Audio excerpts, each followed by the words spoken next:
விடுதலை சிறுத்தைகளை தவிர்த்து இனி தமிழ்நாட்டில் யாராலும் காய்களை நகர்த்த முடியாது, அரசியல் செய்ய முடியாது என்று உறுதிபட சொல்லக்கூடிய வகையில நாம் இன்றைக்கு நிமிர்ந்து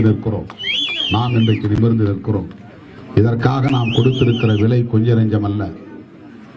ஒரு நாளைக்கு 3 மணி நேரம் கூட நான் உறங்குவதில்லை.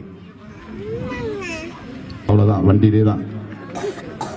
இப்படிதான் ஒவ்வொரு நாளும் ஓடிக்கொண்டே இருக்கிறேன். இப்படியெல்லாம் இந்த 30-35 ஆண்டுகளாக இரவு பகல் பாராமல்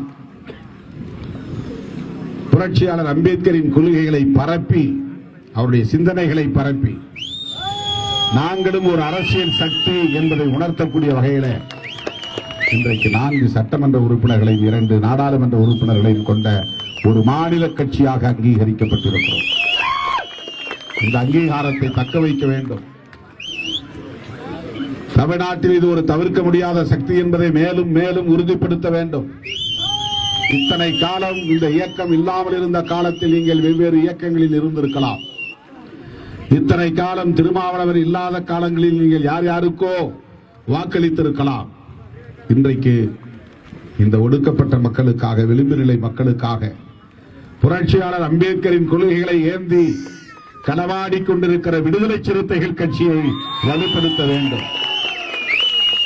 இனி ஒவ்வொரு ஓட்டும் சிறுத்தைகள் இயக்கத்திற்கு என்ற உறுதியை நீங்கள் மேற்கொள்ள வேண்டும். சிறுத்தைகள் இருக்கிற அணிக்கு எமது வாக்கு என்கிற உறுதிப்பாட்டை நீங்கள் மேற்கொள்ள வேண்டும். அந்த உறுதிப்பாட்டை நீங்கள் எடுத்தால் திருமாவளவனின் குரல் இன்னும் அழுத்தமாக ஒலிக்கும், இன்னும் வலுவாக ஒலிக்கும். திருமாவளவனின் உழைப்பு இன்னும் பெருகும். ஆகவே கடந்த காலங்களில் எப்படியோ நாம் வெவ்வேறு இயக்கங்களில் சிதறி கிடந்திருக்கலாம், வெவ்வேறு கட்சிகளில் சிதறி கிடந்திருக்கலாம், வெவ்வேறு சின்னங்களுக்கு வாக்களித்திருக்கலாம்.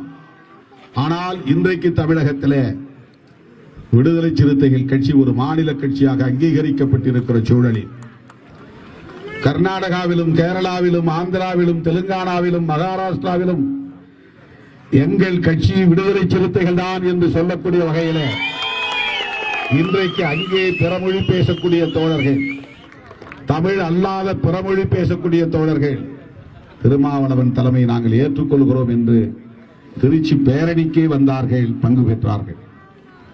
அப்படி தென்னிந்தியா முழுவதும் வளர்கிற இந்த இயக்கம் தமிழகத்தில் ஒரு மாபெரும் சக்தியாக உருவெடுக்க வேண்டும்.